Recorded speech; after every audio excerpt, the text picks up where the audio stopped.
Today's topic is rise of Muslim nationalism in subcontinent. In which rise of nationalism, we will discuss the Aligarh movement, and that was started by Sir Syed Ahmad Khan and its political and educational services, and for the upliftment and betterment of the Muslims of India. We also discussed the constitutional some reforms and the constitutional struggle by the Indians and reforms of 1909 called Manto-Marley reforms, Mantak-Chelmsford reform, and the last reforms that was introduced by the British in 1935 called Government of India Act 1935. Briefly, we will discuss these reforms. First of, as you know that our topic is rise of nationalism. First of all, it is important to know that what is nation and what is nationalism. What is nation? What is nation means us versus them. Okay. And sometimes we ask, who are you?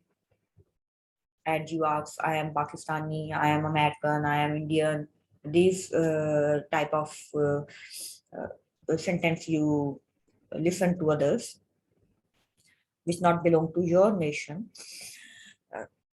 And we have one definition of this, but this is not a universal definition.